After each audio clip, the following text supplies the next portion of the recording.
Lideramos el camino de la opinión pública y buscamos que la cultura del debate alcance consensos y soluciones a los problemas de nuestro país.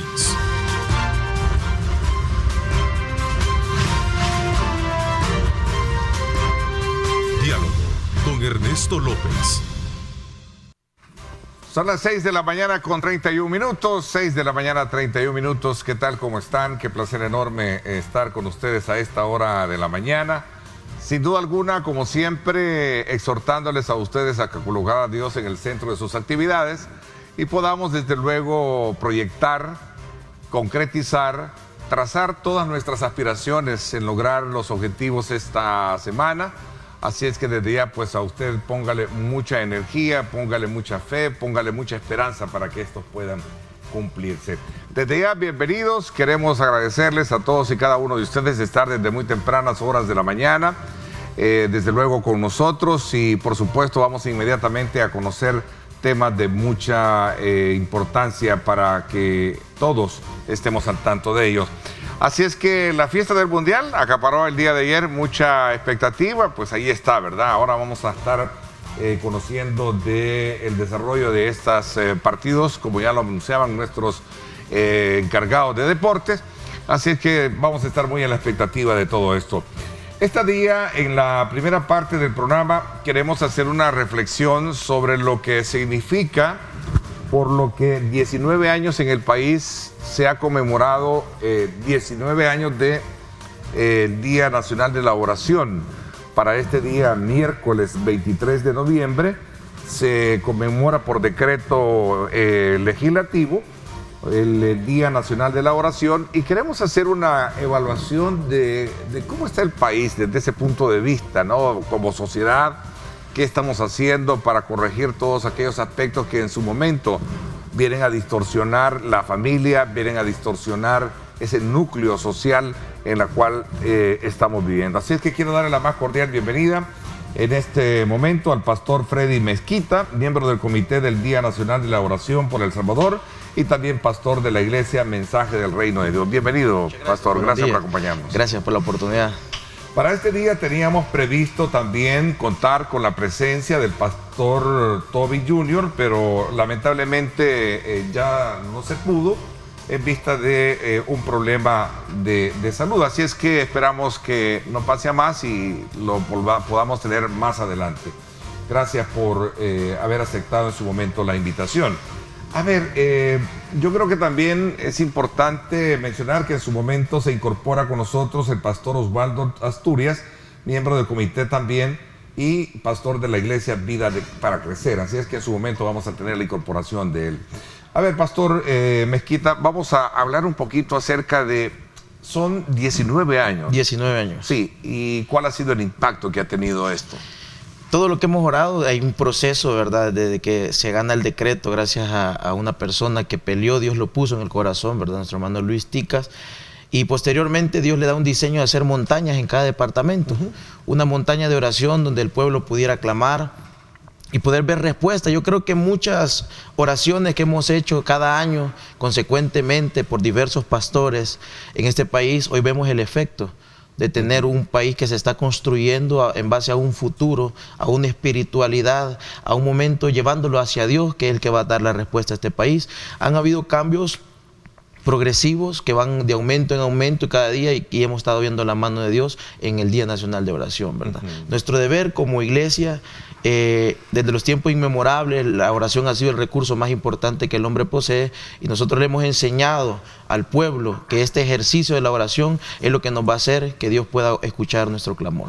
Para el día miércoles 23 de noviembre es el día, ¿no? El día. ¿Hay actividades? Hay actividades en diferentes plazas. Y a esto quería llegar. ¿Hay alguna reflexión en particular o énfasis en particular a la cual se le debe dar a esta conmemoración? Sí, claro. Primeramente, que el pueblo, volver el corazón del pueblo hacia Dios, ¿verdad? Que volvamos a hacer el ejercicio de la oración, que el pueblo vuelva a tomarse de la mano del Señor, que pongamos a Dios como primer lugar en este país para que Dios pueda bendecir esta nación, ¿verdad?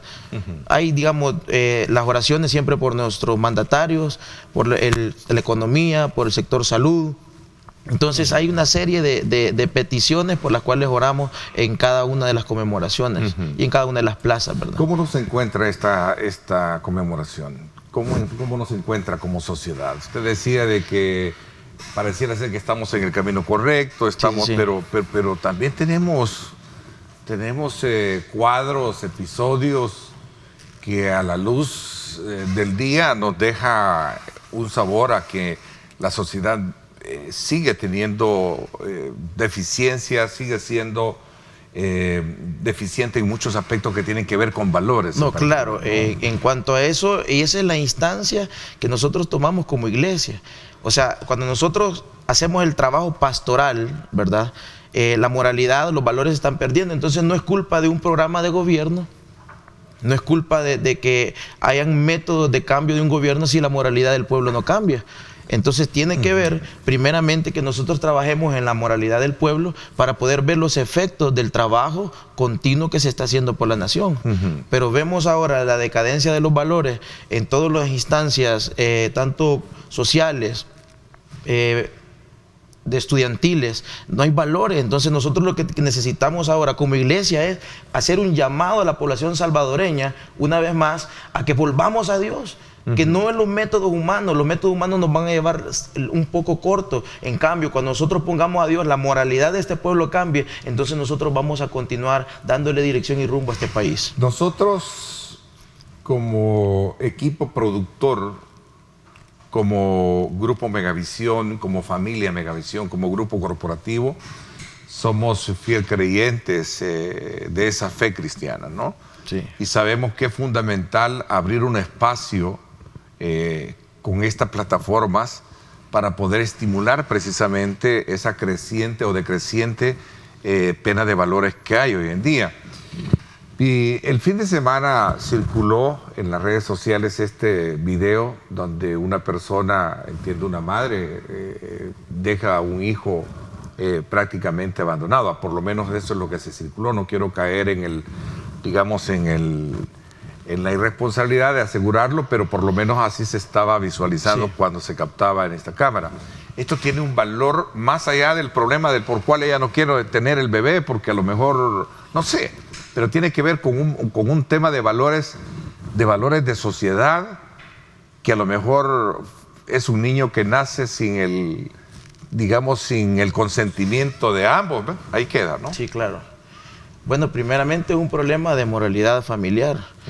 El diseño de la familia se ha perdido en este país. La mayoría de padres están abandonando a sus hijos, ¿verdad? Entonces no hay un diseño de familia, y cuando las personas se crían dentro de un hogar sin el modelo de una familia, que el hombre es la imagen de Dios en la tierra y que el hombre es el que da identidad, el hombre es el que forma el carácter, forja el carácter de los hijos, vemos que tenemos una irresponsabilidad más adelante cuando toman decisiones de poder tener hijos. No tenemos un plan educativo, no tenemos planes que puedan desarrollar el concepto familiar, la responsabilidad de tomar una decisión como para ser padre de familia. Hoy vemos que jovencitas menores no respetan. Bueno, yo estoy predicando en los penales y en los penales nacen los bebés. ¿Se imagina, Ernesto, ver los bebés? Nosotros les llevamos parte de la iglesia, les llevamos ayuda, les llevamos pañales, y ahí, en su casa es el penal.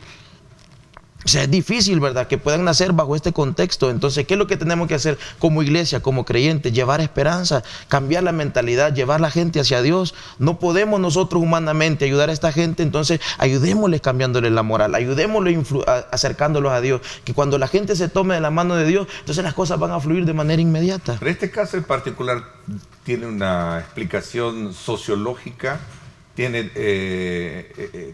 una explicación de carácter moral, sí, claro, religiosa, si lo queremos ver también, ¿no? El caso de esa mujer, esta persona abandonando un niño, ¿no? Sí, claro.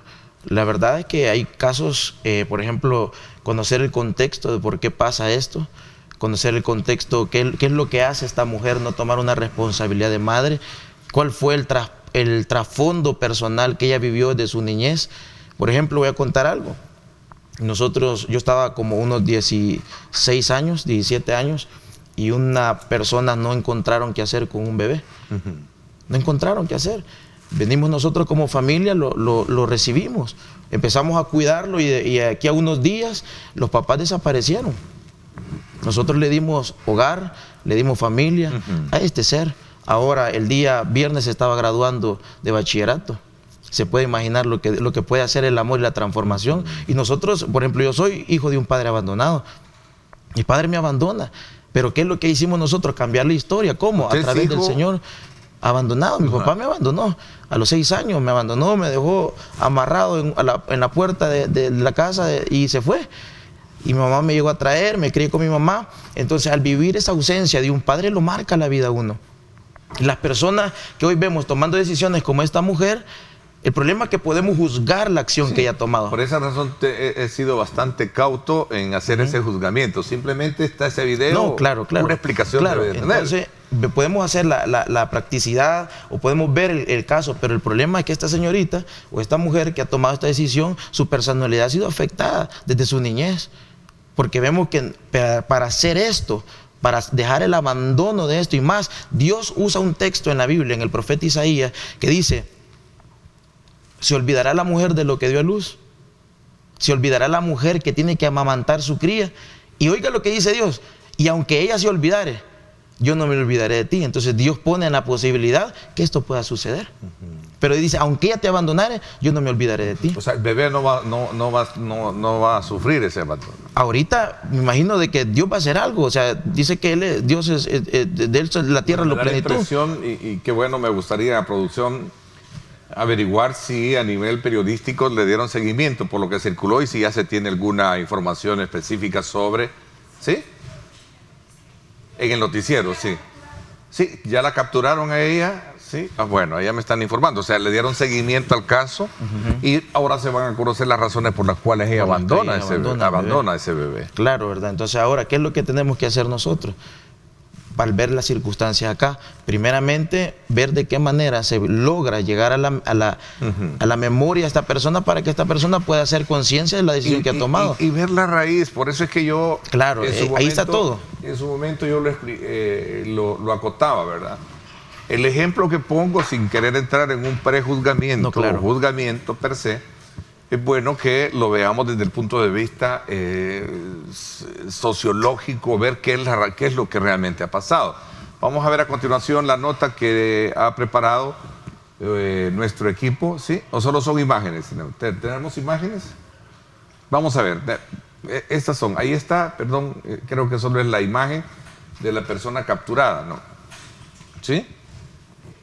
Ok, entonces ahí está precisamente ya la captura. Me imagino que ella va a tener que dar alguna explicación al respecto sobre una situación de esa naturaleza. Claro. Pero eso es lo que está pasando. Es la realidad del país. Y ese es solo un eslabón de los muchos sueltos en términos de cómo la sociedad hoy en día está. Sí. ¿Cuántos jóvenes hoy en día también no pasa por otros aspectos que tienen que ver de peligro para su crecimiento, como pueden ser las drogas, puede ser el alcohol, pueden ser muchas cosas más, ¿no? Así es. Claro, entonces partimos desde la problemática, desde la familia. La ausencia de Dios en la familia es evidente y la ausencia de Dios está marcando a que nuestros jóvenes no tengan el temor a Dios, y el principio de la sabiduría es el temor a Dios. Entonces esta ausencia de Dios en las casas, en nuestros hogares, en la familia, en los hijos, está haciendo prácticamente que nuestra población o nuestra generación que se está levantando sea víctima de cualquier circunstancia, sea víctima de cualquier mala decisión. Entonces aquí es donde debemos de entrar nosotros, a través de estos programas, hablar de la moral, hablar de la espiritualidad, de la necesidad de Dios en esta nación, de la necesidad de Dios en nuestra sociedad, de la necesidad de Dios en todas las bases sociales de nuestro país. Ahora, 19 años de estar con esta conmemoración implica que también hay un esfuerzo comunitario, es decir, de la comunidad, de la iglesia per se, para poder trabajar precisamente en todos esos niveles de vacío o de debilidad que tiene una sociedad. Claro, el trabajo de nosotros como pastores, como iglesia, es ir, es hacer, es llamar, es formar programas para poder ayudar a estos jóvenes, darles identidad, poder crear en ellos los sueños, que ellos empiecen a ver que en medio del contexto que puedan vivir, haberse criado, haberse desarrollado, poder tomarse de la mano de Dios y ver de que sí se puede. Yo soy producto de eso. Yo soy producto de que de la nada Dios lo puede hacer todo. Entonces, instar, ¿verdad? Como iglesia, a través de medios, a través del mensaje de la palabra, que la palabra es la que va a transformar vidas, la palabra es la que va a ser aplicada en los corazones para poder dar sueños, ¿verdad? Ok. Decreto legislativo número 161, aprobado en el 2003 por la Asamblea Legislativa, y es apoyado precisamente por ASDER y otras organizaciones como este día que estamos acá reunidos. Ya está con nosotros el pastor Osvaldo Asturias, quien le doy la más cordial bienvenida. Gracias por acompañarnos. Muchas gracias, Ernesto. Es un privilegio estar contigo y con Freddy, y un saludo para todos los televidentes que ya están unidos a este espacio. Hemos estado haciendo una evaluación pertinente con relación a estos 19 años que se ha venido cada 23 de noviembre celebrándose o conmemorándose o dedicándose esta fecha para el Día de la Oración. Yo le preguntaba al inicio a él qué impacto o cómo nos encuentra como país esta celebración. Pues yo creo que El Salvador siempre necesita al Salvador, a Jesucristo, y históricamente nuestro país ha enfrentado desafíos que no nos han unido necesariamente, ¿no? Y yo creo que son estos espacios de espiritualidad, por ejemplo, que pueden unificarnos más. Entonces, yo creo que el país está enfrentando una realidad importante, y la iglesia también está llamada a participar desde su labor. En este caso, nuestra labor, nuestra competencia es en el anuncio de una esperanza, en el anuncio de un mensaje renovador, transformador, y también creo yo en una labor de denuncia en el marco de que nosotros ponemos en evidencia a través de la palabra de Dios lo que Dios espera de una nación. Lo que vamos a hacer entonces este 23 de noviembre es poder decirle a la nación qué es lo que Dios espera, ¿no? A través de este espacio de oración, qué es lo que nosotros también deberíamos de hacer, o cuál es la actitud nuestra frente al Creador. Ahora, la iglesia juega un papel muy importante como actor social, ¿no? Así es. Igual lo hace la escuela, ¿verdad? Pero todo tiene que ver con el tema de familia. Así es, así es. Y fíjate algo muy importante. Somos un Estado laico, lo cual significa que todos tienen derecho a creer. Desde su intimidad, todos tienen derecho a expresarse ante este Creador. Y desde ahí yo creo que la iglesia es donde juega un papel, como tú dices, aparte de espiritual, también educador, claro, formador. Bueno, yo creo que la iglesia ha hecho un aporte muy significativo a la sociedad, porque estamos, por ejemplo, hablando de valores, porque estamos, por ejemplo, hablando de conductas, de allá, me explico, de moral, de ética, y este mensaje creo que es importante para la nación, precisamente por lo que te decía anteriormente. ¿Qué es lo que Dios dice? ¿Qué es lo que Dios espera? Y no desde la concepción de una persona, una reflexión personal, sino qué es lo que la Biblia dice. Y creo que por eso jugamos un papel educador, formador, y creo que se ha visto con el tiempo, ¿no? Y la pregunta es, ¿lo estará cumpliendo? Porque cuando nosotros vemos una sociedad, vemos distorsiones, ¿no? Vemos cosas positivas, pero vemos distorsiones en esta sociedad. Y no solo desde el punto de vista de un actor en particular, la iglesia, lo podemos ver en todo tipo de gremios periodísticos, si quiere meterlo también, ¿no? Sí. Pero eso pasa por preguntarse si realmente cuál es digamos, qué es lo que está fallando. Hemos conocido desde el punto de vista de la iglesia la pederastía, por ejemplo. Hemos visto desde el punto de vista de la iglesia protestante también igual situación de pastores involucrados en situaciones delictivas. Hoy en día, en el proceso del régimen de excepción, alguien me preguntaba acá, decía, Ernesto, ¿qué explicación tienen tus invitados frente al escudo o a estarse escondiendo muchos o mujeres ya de edad que ocupan la iglesia para esconder que pertenecieron o son activos miembros de grupos pandilleriles, por ejemplo. ¿Qué explicación tiene eso? Fíjate que según, el último censo creo que hizo la UCA en el año 2009, en teoría nosotros, los cristianos evangélicos, voy a hablar desde ahí, éramos como el 40 y algo, ¿no? Es decir, que de cada 10 salvadoreños, por lo menos 4 eran protestantes o cristianos evangélicos, ¿no? Esto sugiere entonces que somos una mayoría, pero aquí es donde viene la deuda que yo creo que todavía existe, ¿no? Y es estas fallas que no solo se han dado al interior de la iglesia evangélica, como tú bien lo dijiste, es decir, la sociedad y todos los que actúan en ella tienen una deuda por de alguna manera haber tenido ciertos desaciertos.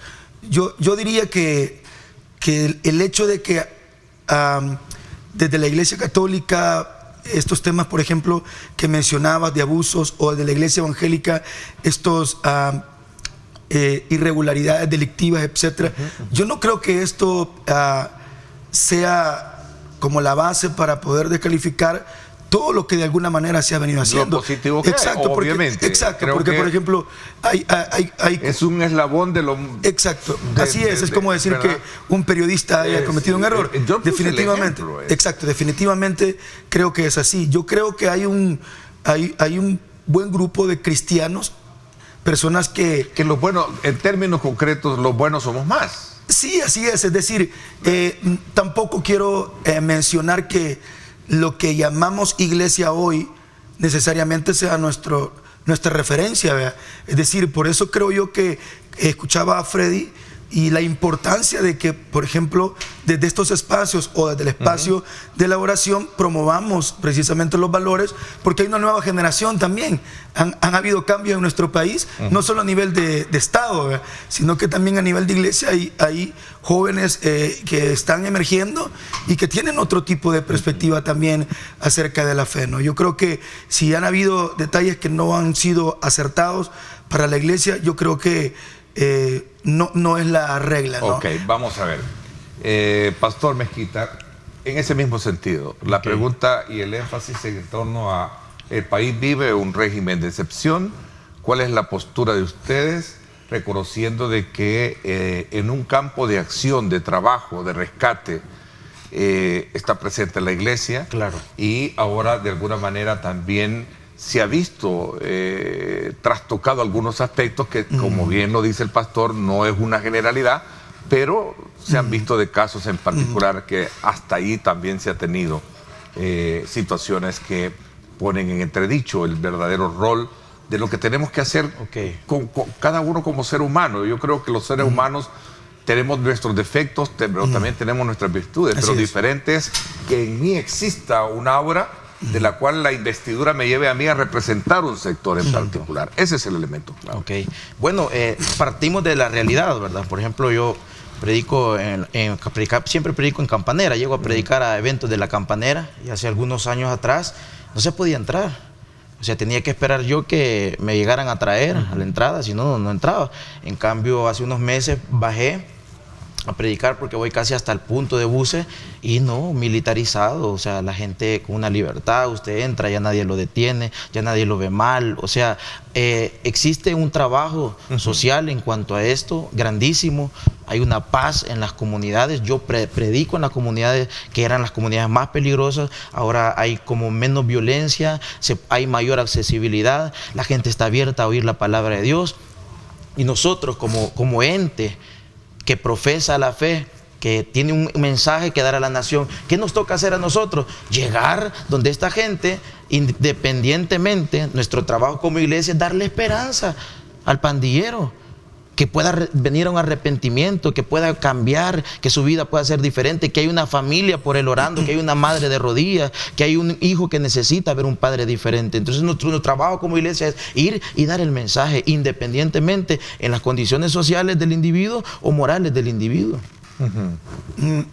Yo creería que este es un punto muy importante. ¿Ha sido positivo el régimen de excepción entonces para entrar en lo personal? En lo personal, viviendo, predicando en estos sectores, que era muy difícil de entrar, para mí como predicador, que ando en todos los lugares predicando, para mí ha sido una bendición. ¿Era difícil poder cambiar esos patrones sociales de arraigo, de violencia por medio del trabajo pastoral hasta que no hubo un régimen de excepción? Bueno, como dije, es un punto muy importante y quiero poner como en la mesa primero para explicar que por ser un Estado laico y la Iglesia, su competencia no es validar la conducta del Estado en el sentido de entrar en este tipo de cuestionamientos, si es o no acertado constitucionalmente, etcétera. Nosotros jugamos un rol, diría yo, de observación, como dije también, de poner en evidencia lo que la palabra dice, y sí también nosotros tenemos que poner a veces en evidencia irregularidades que hay y que tienen que ver, diría yo, con el bien común. Ahora, yo también he sido testigo de noticias, por ejemplo, donde han habido pastores o iglesias donde se han encontrado, por ejemplo, casi como escondites, ¿verdad? Sí, de que, refugio de personas que han estado en grupos delincuenciales. Exacto, entonces yo creo que esto no se puede ocultar. Es decir, una de las grandes ventajas, y hay que ser muy honestos en esto, una de las grandes ventajas de la Iglesia Evangélica de El Salvador es que no hay un filtro para escoger, por ejemplo, a veces... ¿Quién llega? No digo en general, no, me refiero más a aquellos que ejercen una labor de ministros o de enseñanza, ¿verdad? Gracias a Dios hay ciertas denominaciones que sí los tienen, pero en la mayoría de casos es una persona que abre el garaje y se pone a predicar, y bueno, ahí ¿qué control podría haber acerca de eso? ¿Qué filtro podría haber de la membresía, etcétera? Ahora, lo que decía Freddy es importante. Nosotros como iglesia no podemos cerrarle las puertas a ninguna persona, no importa su condición. Si una persona se acerca a una iglesia y tiene el deseo de poder buscar la restauración, yo digo de que para eso estamos nosotros. Somos también un ente de restauración. Ahora, yo creo que en medio de todo esto, que es bien complejo analizarlo, el tema del régimen de excepción, yo creo que la iglesia debe de jugar un papel importante. No quiero decir que no se ha tomado en cuenta, al menos mediáticamente no he visto yo que se haya tomado en cuenta, pero yo sí creo que si se habla de reconstrucción del tejido social, se debería de hablar de reconstrucción del tejido espiritual, porque al final de ahí creo yo que partiría algo muy interesante, ¿no? Sin embargo, como digo, probablemente si hay esfuerzos, mediáticamente no lo he visto yo, pero diría de que la iglesia... También ahí hay un espacio en el que se discute mucho de que, bueno, ¿quién espiritualmente puede llegar a cambiar? ¿Quién? Sí, es que todo... Aquella persona que en su momento su misma condición física tatuada difícilmente... Sí, pero la fe viene por el oír. Exacto. Nuestro trabajo como pastor es predicar, o sea, la obra quien persuade de pecado, de justicia y de juicio del Espíritu Santo. Traslado un poco esa inquietud, porque dicen, uy, ¿y cómo va a cambiar? De hecho, yo lo he consultado con algunos funcionarios públicos, quienes me han expresado de que hay un estudio evaluativo de la persona para saber si ésta puede realmente ser reinsertada a la sociedad y algo, si no puede llegar a ser reinsertada. Voy a hacer una pausa y vamos a seguir con este tema para ajustarnos muy bien en el tiempo. Son las 6:59. Les agradecemos a todos y cada uno de ustedes que estén participando y que estén valorando de manera muy positiva este análisis con el cual hemos abierto o hemos aperturado precisamente nuestra programación de la semana, porque lo que queremos es de alguna manera llamar a la reflexión de la importancia que tiene que ver la oración que ejecuta cada uno de nosotros en nuestro silencio, en nuestra habitación, en nuestro propio interior, para poder de alguna manera cambiar esos patrones que a veces nos hacen mucho daño. Así es que esto en el marco de la conmemoración de los 19 años de la aprobación de este decreto legislativo, el cual busca declarar cada 23 de noviembre como Día Nacional de la Oración. Voy a hacer una pausa y regresamos con más 7 en punto.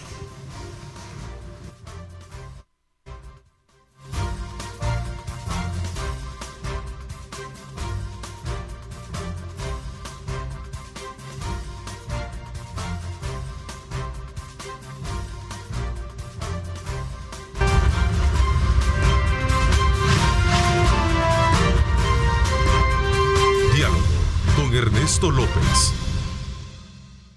Bien, gracias. Nuevamente continuamos conversando con el pastor Freddy Mezquita y también el pastor Osvaldo Asturias, esto en el marco de la conmemoración del Día Nacional de la Oración, proyectado para este miércoles 23 de noviembre, que gracias a un decreto legislativo aprobado en el 2003, pues esto se ha decretado. Hablábamos acerca precisamente de eso, de ese gran reto que se tiene hoy en día y sobre todo en el marco de un régimen de excepción que califica, tipifica, captura, procesa personas que también han estado de alguna manera en ese limbo delictivo y que pues, la iglesia también creo que en su momento tiene palabra, tiene voz para poder hablar, como lo decía. Si bien es cierto, de alguna manera han habido consultas con la iglesia en cuanto al tema de cómo llevar a cabo y desarrollar trabajos en el plan control territorial para hablar del rescate de valores en muchos jóvenes, pero también hay que reconocer que hay que tocar un tema que se llama espiritualidad en todo esto. Claro. Claro, o sea, primero el valor empieza de una espiritualidad. Nuestros padres, como nosotros fuimos creados también, siempre nos enseñaron a dar gracias a Dios hasta para comer. Y ahora todos esos valores que son tan primordiales y tan significativos, ahora se han perdido. El buenos días, la moralidad se ha perdido. Ahora, ¿qué es lo que nosotros tenemos que hacer? Llevar valores a las escuelas, llevar valores a todo lugar. Desde estos programas, de estos espacios, nosotros poder hacer reflexionar al pueblo de la importancia de los valores dentro de las comunidades, dentro de todas las redes sociales. Necesitamos meter a Dios en todo esto para que la moralidad del hombre tenga un juez moral que determine sus decisiones, el qué hacer, cómo hacerlo, qué consecuencia llevará una decisión. El problema de que no tenemos ese temor de Dios en la generación. La disciplina tiene reglas, ¿sí? ¿Sí? Un marco de disciplina y reglas, ¿no? Las reglas con las cuales me disciplinaron a mí, no sé si a ustedes, son muy diferentes a las de hoy en día. Sí. Y por ahí creo que hay un problema que se invisibiliza, ¿verdad? A partir de las políticas públicas que a veces no son propias, sino que vienen de afuera. Exactamente. Usted para castigar a un niño ahora tiene que pensarlo 2 o 3 veces. ¿Qué dice la iglesia alrededor de todo esto? Quiero regresar al punto de que nosotros, la iglesia, somos...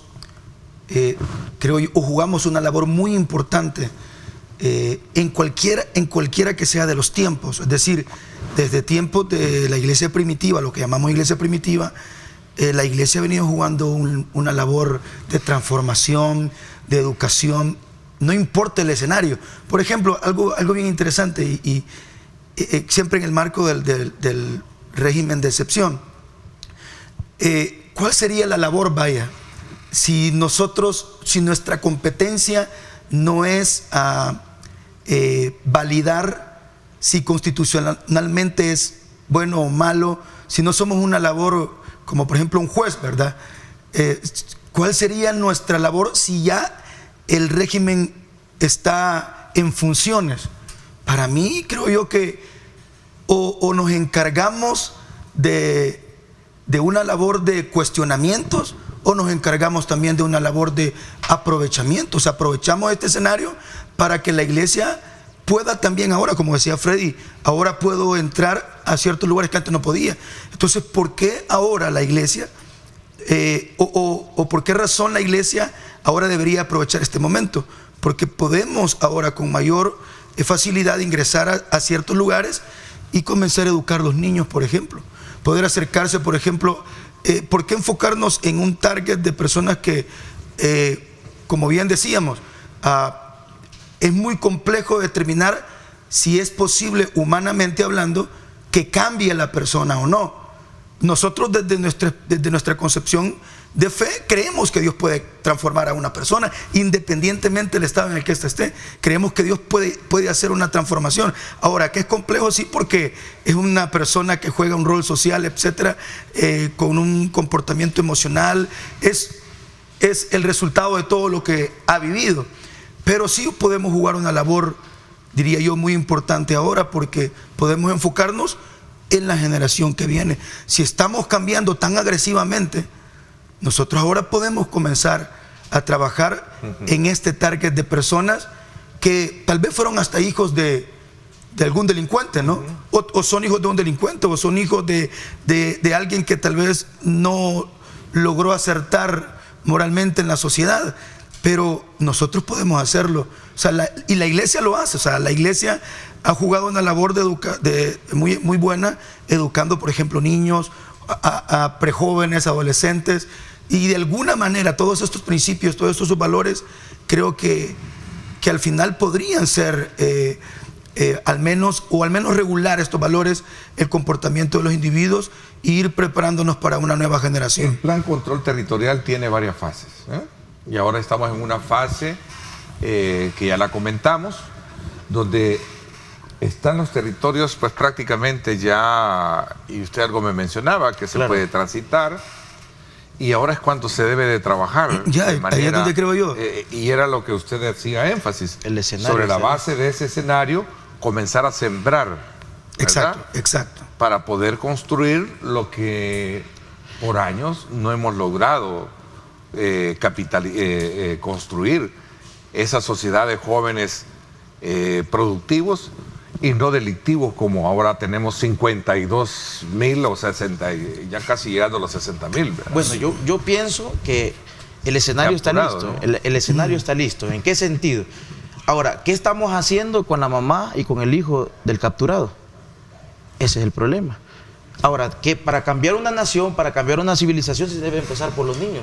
Se debe empezar desde los pequeños, porque les cambiamos la filosofía, se le da una moralidad. Entonces, ahora nuestro trabajo es ir.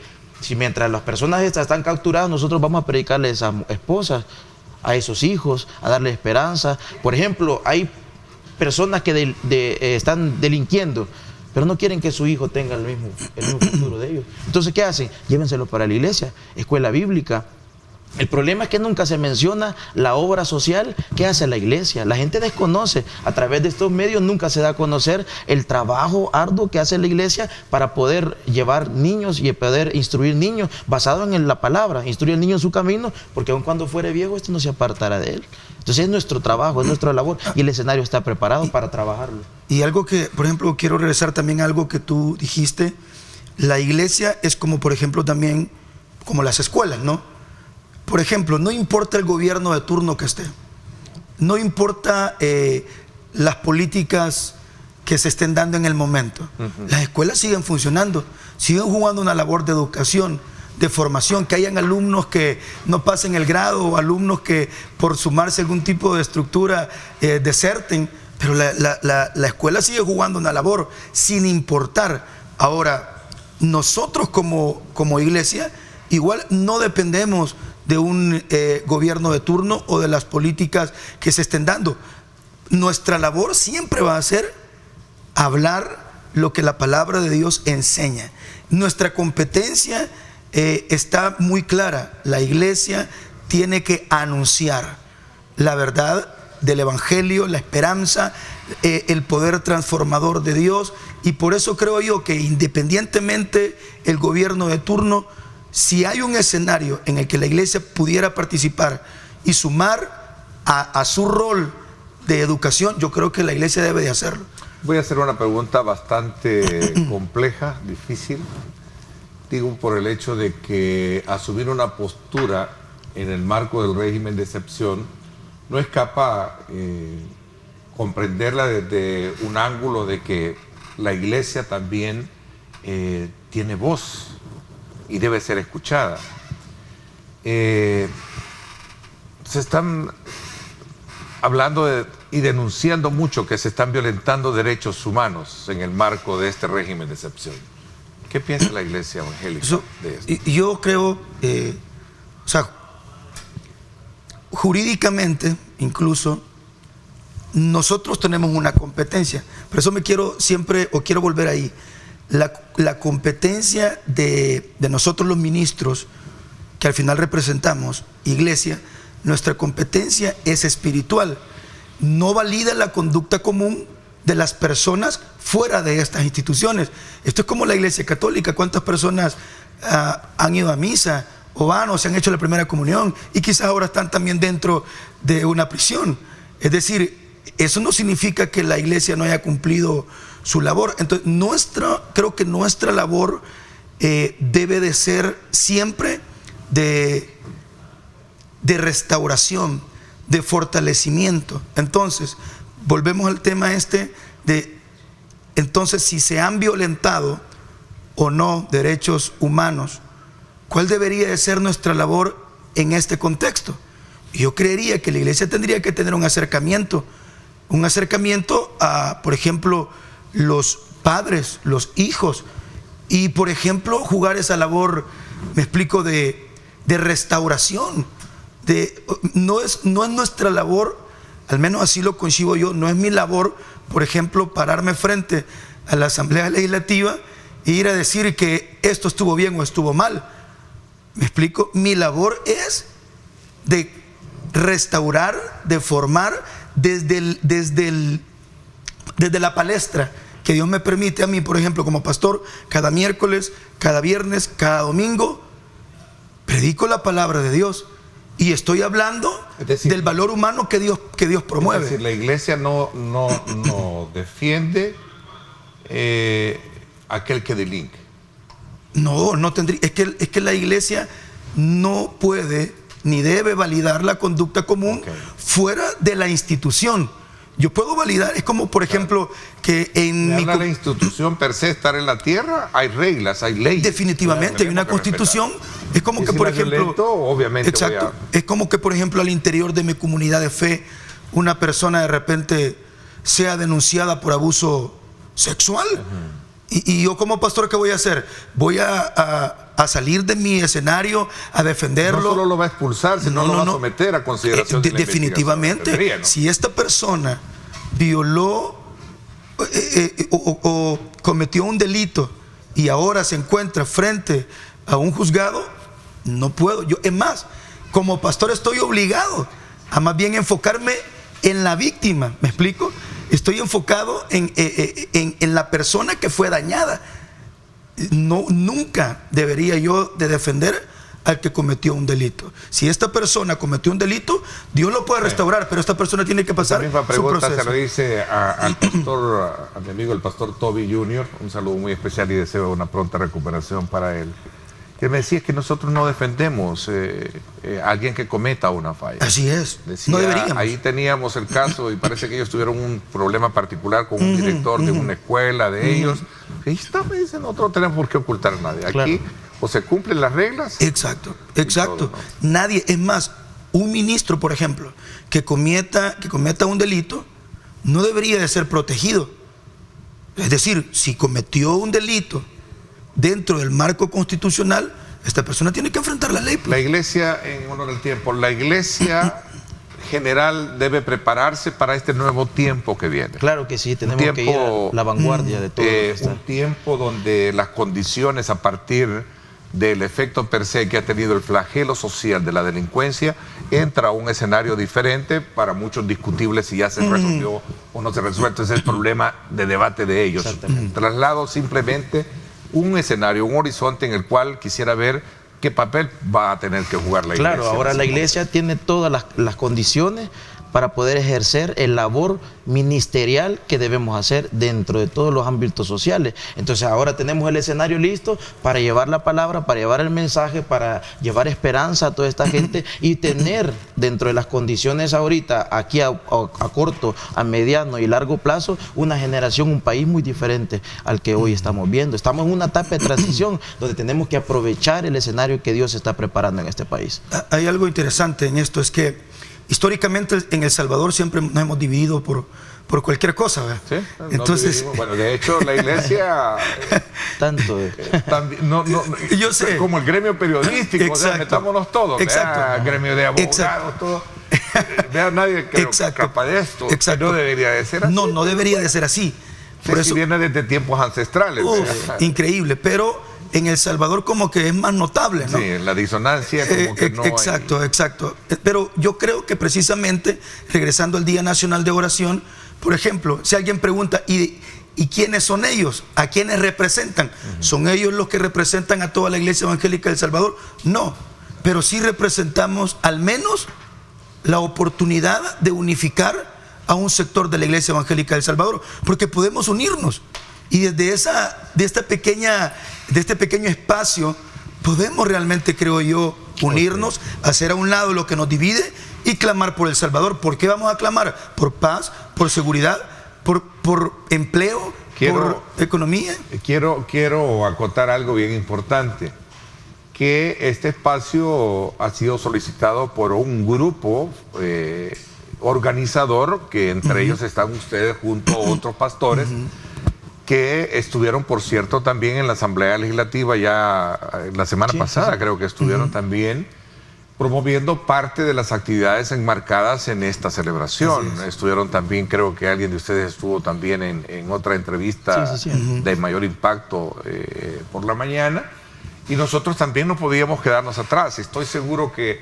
muchas personas que nos han visto esta mañana seguramente estaban pasando momentos difusos en su pensamiento, en su forma de actuar, y a lo mejor algo, porque hay alguna cosa que siempre he tenido presente, es que bien lo dice la palabra de Dios, esta no regresa vacía. Así es. ¿Verdad? Entonces esta mañana bien creo dicho. que el hecho de tenerlos a ustedes, más allá de venir a hablar de lo que significa un día de oración, es hablar de esperanza, Así es. de transformación y de la importancia que tiene que todos y cada uno de nosotros en nuestro silencio, en nuestra habitación, Así es. conversemos con el Creador. Así es. Actividades de cierre, actividades enmarcadas el propio día. ASDER creo que va a tener el día a las 12:45 en ASDER, en la Plaza Libertad, desde las 4 de la tarde, bueno, de la mañana, pero a las 4 de la tarde inicia el evento oficial en el Oscar Quiteño de 3 a 6 de la tarde, y en diferentes iglesias, parques a nivel nacional van a haber grupos de cristianos que van a estar intercediendo por nuestra nación. Y orando por nuestra nación. Así es. Bueno, el tiempo se me fue. Gracias, les agradezco muchísimo el que hayan participado, conocerlos personalmente. Créanme, me ha gustado mucho la forma en cómo plantean todo el tema que este día hemos puesto sobre la mesa. Muchísimas gracias, Pastor Mezquita. Gracias te agradezco. a usted también. Te agradezco también a usted, Pastor Asturias. Así es. Gracias. Espero tenerlos más adelante. Y a toda la comunidad de iglesias que están participando, pues un saludo muy especial a todos y cada uno, al Pastor Asbun también. Él creo que también tenía previsto acompañarnos más adelante, al Pastor Toby, al Pastor Abilio Enríquez también, ¿verdad? Un saludo muy especial de la Iglesia Betel, a su familia, a toda la familia pastoral, a todos. Llegamos hasta aquí con esta primera parte del programa. Nos vamos a la pausa y regresamos con otro tema siempre de su interés, y particularmente con el nuevo director general de Transporte Terrestre, Raúl López. Estará con nosotros para hablarnos precisamente sobre temas que tienen que ver con la necesidad de establecer mejores patrones de control en accidentes que últimamente han dejado saldos fatales. Así es que estará con nosotros Raúl López, director general de Transporte Terrestre, en cuestión de minutos. 7:22. Pausa y regresamos con más.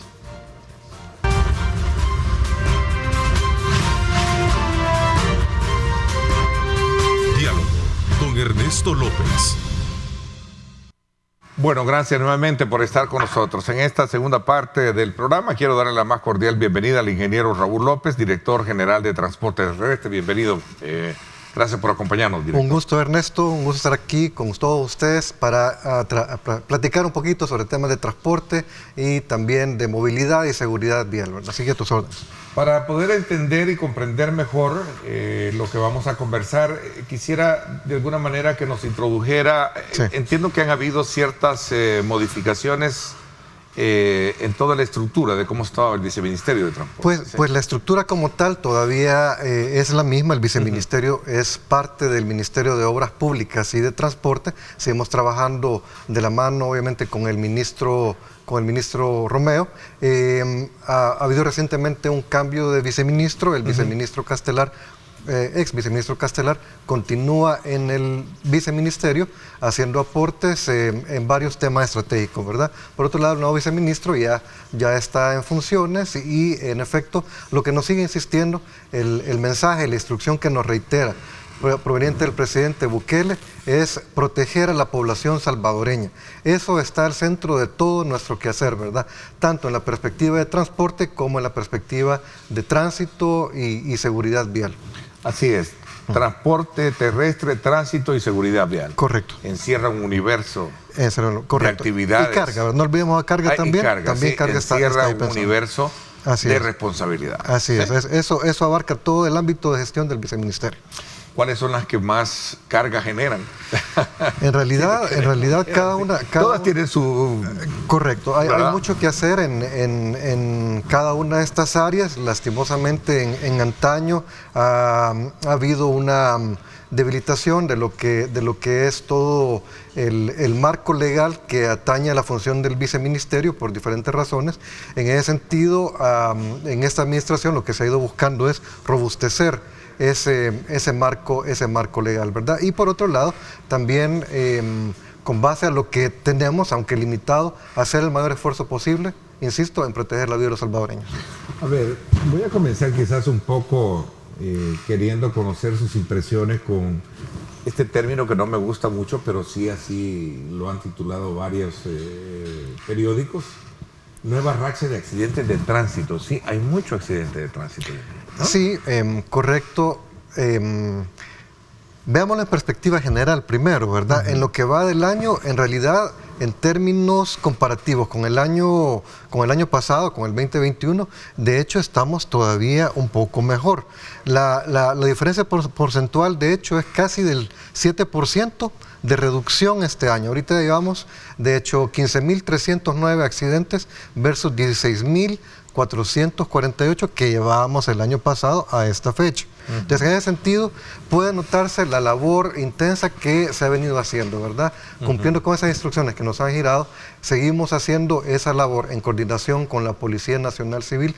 Este gobierno se caracteriza por esa coordinación interinstitucional 24/7, la articulación entre diferentes instituciones, y eso, como pueden ver, coadyuva a este indicador favorable, ¿verdad? Sin embargo, hay que admitir que todavía a nivel de lesionados e incluso recientemente un poco en los fallecidos, se nos está incrementando, ¿verdad?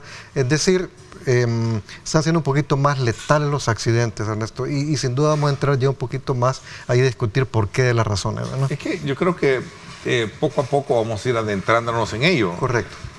Creo que más allá de las estadísticas y de los indicadores que puedan estar más favorables que antes, sí, lo que hay que ver es realmente cuáles son las causas, y una puede ser la distracción, bueno, lo hemos hablado en varias ocasiones, sí, creo que con otros funcionarios, que tienen que ver mucho con la distracción, el factor de la distracción. Ahora nosotros tenemos proliferadamente un aparatito que nos distorsiona no solo en el volante, sino que también en todas nuestras actividades. Correcto, Ernesto. Tenemos también la irresponsabilidad de correr en carreteras de manera abierta que no lo permiten. Correcto. ¿Verdad? Así es. Ignorando de que hay indicadores de señales que nos dicen a cuánto se debe de correr. A eso se le suma una camándula también de irresponsabilidad que hay. Me están pidiendo una pausa y entramos a hablar de esto cuando regresemos. Gracias por estar con nosotros. Son las 7:32 minutos, 7:32 minutos.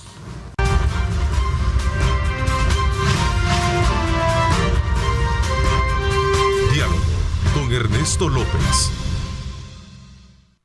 Bueno, gracias nuevamente por estar con nosotros. Como complemento de nuestra primera etapa del programa, hoy estamos haciendo una evaluación acerca de la importancia que tiene de conocer este nuevo enfoque que se le está dando a el tratamiento de cómo prevenir los accidentes de tránsito, que de acuerdo a las primeras cifras o estadísticas, pues sin duda algunas representan una baja, pero eso no tiene que detenernos desde el punto de vista de acomodarnos y decir, bueno, sí, verdad, o menos. Lo que pasa es que alrededor de todo esto hay que ver las causales que provocan los accidentes, y yo creo que en esa parte, con el ingeniero Raúl López, director general de Transporte Terrestre, nos habíamos quedado para conocer cuáles son las causas en su mayoría que provocan precisamente esta reacción. Así es.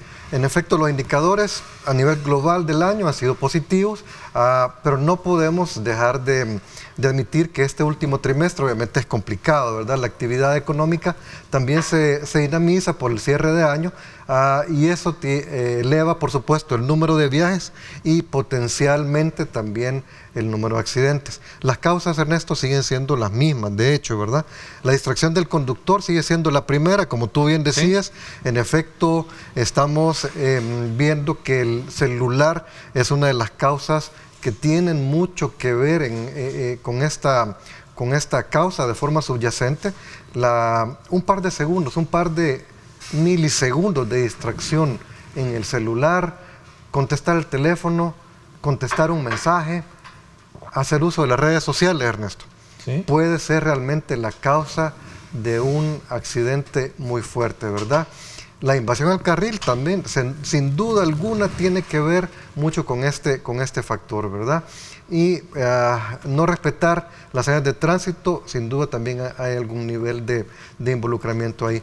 Les voy a dar ahorita las 5 primeras: distracción del conductor, invasión del carril, no respetar las señales de tránsito, no guardar la distancia reglamentaria y la velocidad inadecuada. Velocidad, sin duda alguna, está involucrado en todo. Quisiera darte también ahí un poquito de lo que es un dato interesante de la relación de la velocidad con lo que es también el tema de lo que es la letalidad de los accidentes, ¿verdad? Si me permiten un segundo, puedo verlo por acá. Un segundo. Es decir, tener un dato que nos puede dar una mayor... Fíjate esto.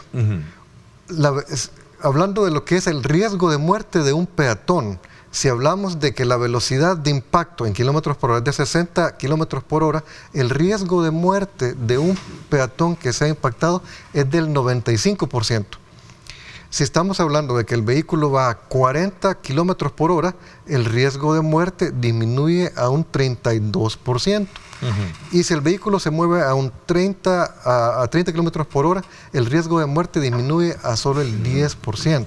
En pocas palabras, si uno conduce a menor velocidad, un accidente es menos letal. Tal y como se llama accidente, no hablo de una provocación, sino que un accidente puede ser menos letal para la persona. Así es, para el peatón. Pero si tú puedes ver por las causas, todas son evitables. Entonces ya ni siquiera podemos hablar de accidentes, porque realmente estos incidentes, estos siniestros realmente pueden ser evitables si tomamos las medidas adecuadas de prevención, ¿verdad? Curiosamente, manejar en el estado de ebriedad no es ni la primera, ni la segunda, ni la tercera, ni siquiera la quinta razón de la accidentabilidad en el país, sino que es la octava.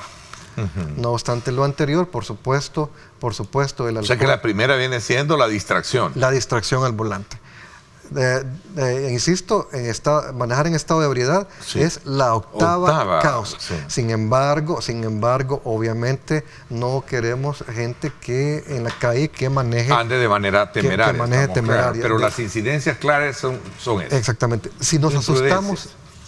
Si nos asustamos, nos asustaríamos de ver una persona con una cerveza en la mano en el vehículo, deberíamos tener la misma reacción si vemos a una persona con su celular en la mano en el vehículo, porque los efectos en términos de accidentes son mucho mayores. Entonces, vaya el llamado a los amigos televidentes y los que nos ven por el resto de medios de que no hagan uso de este dispositivo, ¿verdad? Todo puede esperar, aunque sea urgente. Puede esperar esa llamada, puede esperar ese mensaje y definitivamente las redes sociales. Y otro elemento para coronar este tema es pongámosle atención, y digo pongámosle todo, aquí vamos a involucrarnos todos, porque ¿verdad? Más de alguno puede decir que nosotros no, todos estamos inmersos en el problema como también en la solución. Cuando vayamos en carretera, veamos la carretera, la señal que nos indica de cuál es la mayor velocidad que se tenga. Correcto. Si es que tiene también la carretera, porque también hay un problema de señalización hoy en día. Ok, sin embargo, Y ya no es responsabilidad del peatón, sino que también de la autoridad, ¿no? Completamente. Nosotros desde el BMT, Fovial, FONAT, estamos haciendo todo un esfuerzo de hacer toda la señalización y de actualizar en aquellos lugares donde se ha deteriorado en antaño la misma, para poder demarcar correctamente esa velocidad máxima. Como tú bien dices, cada tramo de carretera, cada porción de calle tiene esa señalización, uno porque hay una ingeniería involucrada en el diseño de cada parte, ¿verdad? Si sobrepasamos esa velocidad máxima, posiblemente estamos sobrepasando las especificaciones técnicas que se han fijado para poderse movilizar o desplazarse en esa calle. Entonces, sencillamente vamos a estar expuestos a un accidente. Podemos intentar violar la ley de tránsito, pero la ley de gravedad es una ley universal, ¿verdad? No la podemos violar. Entonces, si nos excedemos en esa velocidad, por supuesto que nos exponemos a ese tipo de accidente. Aquí hay otra pregunta que me parece que es importante colocarla en la lectura que estamos haciendo con su presencia acá en nuestros estudios, director. Sí.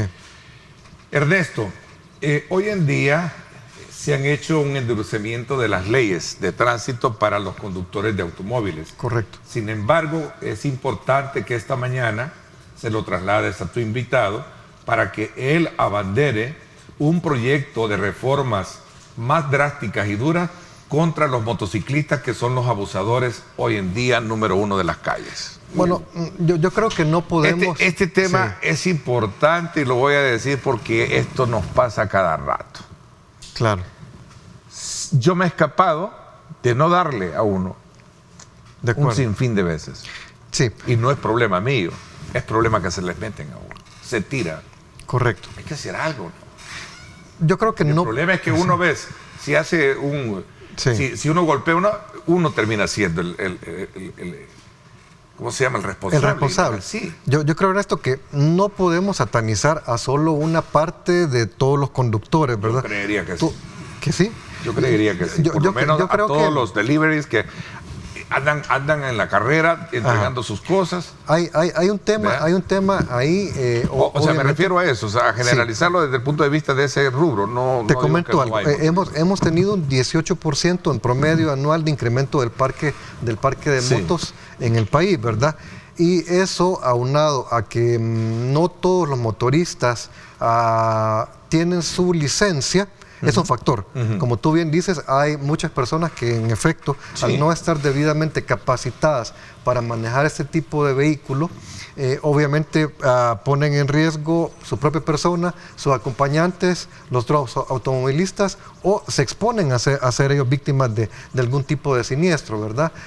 Por eso en estas reformas que están impulsando la ley en coordinación con la Asamblea Legislativa, estamos tratando de hecho de que este marco legal se robustezca, entre otras cosas, para que este sector, para que esta porción de conductores también vean un poco más o cumplan mejor con las leyes, ¿verdad? Ok. Y se minimice ese tipo de accidentes. Veamos este ¿verdad? material, por cierto. Este material es oficial. Veámonos. Sí,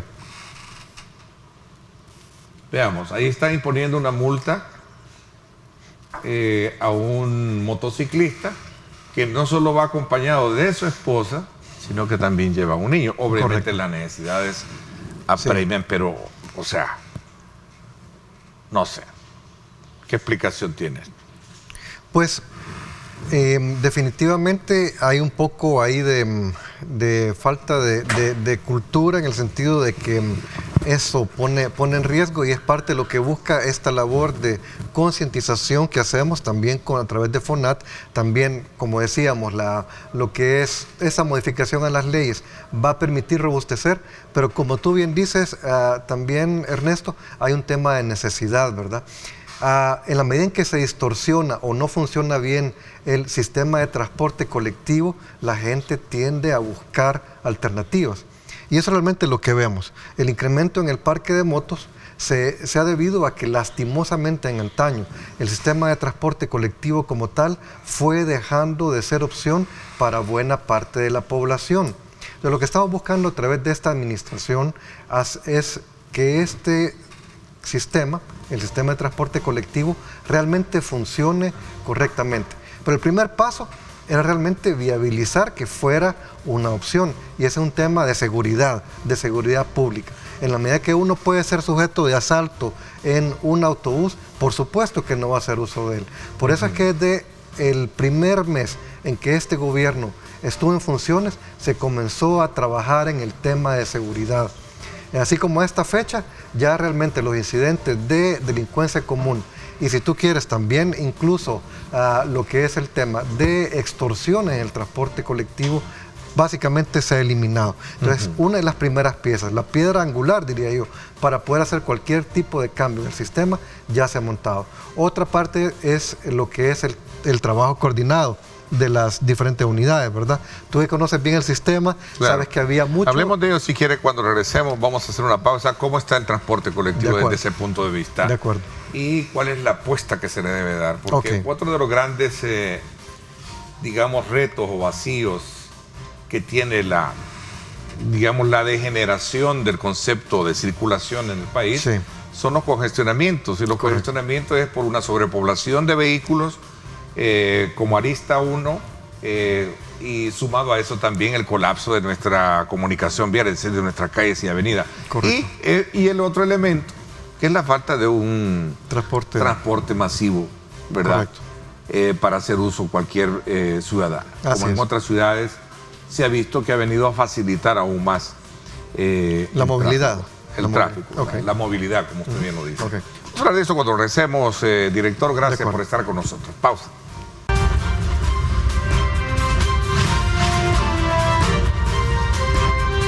Diálogo con Ernesto López. Bien, gracias. Vamos a aprovechar estos minutos que nos quedan para seguir conversando con el ingeniero Raúl López, director general de Transporte Terrestre, y hablar precisamente sobre el tema del transporte colectivo, que es otra de las grandes, metas o desafíos que se han venido a lo largo del tiempo, teniéndolo como base de poderlo transformar para que este juegue un rol importante en la solución de la problemática que tenemos hoy en día para el desplazamiento y el uso de vehículos particulares, que a la larga se transforman en un problema por el tipo de congestionamiento que tenemos. Sí. Al no contar precisamente con un transporte masivo, tenemos que hacer uso de nuestros propios vehículos. Correcto. A ver, cuéntanos un poco sobre esa visión nueva que ustedes tienen. Nuevamente, a partir de que entró esta administración, la labor ha sido tendiente a ordenar el transporte colectivo. La instrucción que hemos recibido del presidente ha sido: trabajen en conjunto con los empresarios para ordenar el sistema de transporte colectivo, ¿verdad?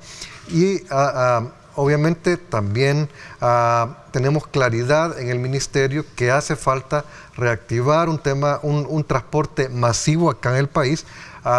Es por eso que desde el ministerio como tal se está realizando el proyecto de lo que sería un transporte masivo sobre rieles, pero en lo que compete al transporte colectivo, que lo que atiende la Dirección de Transporte, nosotros estamos, haciendo esfuerzos para reorganizar todo el sistema de transporte en la medida en que en efecto entre ya a funcionar un nuevo sistema de transporte público, transporte masivo, tener ordenado el transporte colectivo, tenerlo organizado como tal, funcionando debidamente, va a permitir una articulación más fácil. Ese es el éxito que tiene ese tipo de sistemas en otros países, ¿verdad? Que está todo realmente articulado. El transporte masivo se vuelve una columna vertebral a través de las ciudades, y el sistema colectivo se articula alrededor de ellos. Pero mientras llegue ese momento, el transporte colectivo obviamente tiene que seguir dando el servicio. Ahora que los indicadores de seguridad ya han mejorado, debe poderse ya volver una opción de transporte para la población, ¿verdad? Entonces ese es el esfuerzo que estamos haciendo ahorita. ¿Qué falta ahorita en el sistema? Bueno, certeza, ¿verdad? Certeza en la operación. En la medida en que nosotros logramos que la ruta opere de una forma consistente, entonces el usuario de esa ruta ya sabe que puede hacer uso de ella. Pero si no sabe el horario en que va a llegar su unidad, no sabe si va a haber asientos disponibles en esa unidad, por supuesto que el sistema entra a dar problemas, ¿verdad? Entonces eso es lo que estamos buscando. Te comento, en todo este tiempo lo que hemos estado haciendo es fortaleciendo el esquema de cajas únicas. Nuestro país, como muchos de los países en Latinoamérica, se caracteriza porque mucho del sistema de transporte colectivo está conformado por una gran cantidad de operadores pequeños. Entonces eso, para coordinar la operación, la vuelve un poco compleja, ¿verdad? A diferencia de países más desarrollados, donde tú tienes una pequeña cantidad de operadores en una ciudad, acá en El Salvador tenemos muchos operadores en las diferentes ciudades, ¿verdad? Entonces hay que trabajar para poder... Por la unificación del sector desde el punto de vista de evitar la atomización, que es lo que tiene gran parte del desorden. Históricamente se ha hablado de la atomización del sector. Está completamente atomizado, pero en otros países, Brasil, Colombia, ha sido un éxito el esquema de caja única. El esquema de caja única, llamémoslo así, una especie de cooperativa, ¿verdad? Donde cada uno de estos operadores participa en este esquema. La recaudación entra a un flujo de caja único y se distribuye en función de obviamente, lo que entra y también los costos que están implicados en cada operación. Tenemos un problema ahorita. Las horas pico son altamente lucrativas y por lo tanto altamente buscadas por los diferentes operadores, ¿verdad? Hay un incentivo, en otras palabras, para que todos los operadores salgan en horas pico. Pero, ¿qué pasa con las horas valle, donde no hay tantos usuarios? No hay un incentivo real cuando el viaje ya no es rentable para que el operador salga en ese momento, ¿verdad? Entonces eso causa que haya una deficiencia de viajes a la hora que posiblemente algunos usuarios lo necesitan, ¿verdad? Esa atomización tampoco permite visualizar fácilmente las necesidades de unidades en cada una de las rutas, ¿verdad? Al tenerlo más organizado, al funcionar bien esa caja única, al tener información ya de forma centralizada que permita analizar tanto la demanda como la oferta, ya sí es mucho más factible hacer ajustes más finos a la operación de cada una de las rutas. Ingeniero, ¿el Citran es cosa del pasado? El Citran es cosa del pasado. Por la falta de operación, nosotros desde la dirección tuvimos que imponer una sanción administrativa y se está procediendo ahorita a lo que es, de hecho, la finalización de la concesión por parte ya del viceministerio. Lastimosamente, la pandemia obviamente causó estragos financieros en toda la economía. Al no tener tampoco Citrans, el operador como tal, una buena salud financiera, obviamente esto terminó de complicar la operación y ya no pudieron reactivar la operación luego de que se abrió todo el sistema de transporte junto con el resto de operadores del transporte colectivo. Bueno, la verdad que era una de las digamos, proyecciones que se hizo en su momento. Lastimosamente perdió toda la perspectiva y entiendo de que ya no se tiene más que pensar o repensar en un nuevo proyecto. Entiendo que correcto. Hay varios modelos que se están estudiando. Se están analizando desde el Ministerio de Obras Públicas y de Transporte. Hay un área especializada viendo este tema. Nosotros lo que estamos trabajando es tener listo toda la articulación necesaria con el sistema de transporte colectivo para cuando entre esto pueda funcionar en conjunto, ¿verdad? Hay temas ahí como toda la redefinición de recorridos que tendrán que tener las rutas. Hay temas también como la articulación de la tarifa, ¿verdad? El éxito de esos sistemas es, en otros países, es que las tarifas están integradas. Entonces uno puede utilizar el transporte masivo y luego transbordar a un transporte público, a un transporte colectivo, sin mucho problema. Entiendo que hay una comunicación, hay conversaciones con el gobierno y ojalá pues se logre sacar el mejor del provecho para poder concretizar un proyecto que verdaderamente sirva a los salvadoreños, ¿verdad? Correcto. Le sirva a la sociedad y, por supuesto, al país, ¿verdad? Así es. Nos mantenemos en constante diálogo con los empresarios. La instrucción ha sido dialoguen con ellos. Es una época complicada, una coyuntura complicada en términos internacionales. El fenómeno inflacionario ha golpeado en todos sentidos. Entonces nosotros estamos en contacto con ellos para poder mantener el sistema en operación. Le agradezco mucho, ingeniero Raúl López, y me da mucho gusto conocerlo, tenerlo por primera vez en el programa. Espero que sea de manera constante para seguir analizando el comportamiento que tiene este rubro del transporte, sabiendo de que es altamente incidente en la vida productiva del país, ¿no? Así es, a la Así orden, es que Ernesto. le agradezco muchísimo el Ok, acompañarnos. estamos pendientes de cualquier cosa. Gracias, le agradezco mucho por mi parte. Esto es todo por hoy. Pásenla bien y, como siempre, recuerden lo más importante: amar a Dios sobre todas las cosas. Lideramos el camino de la opinión pública y buscamos que la cultura del debate alcance consensos y soluciones a los problemas de nuestro país.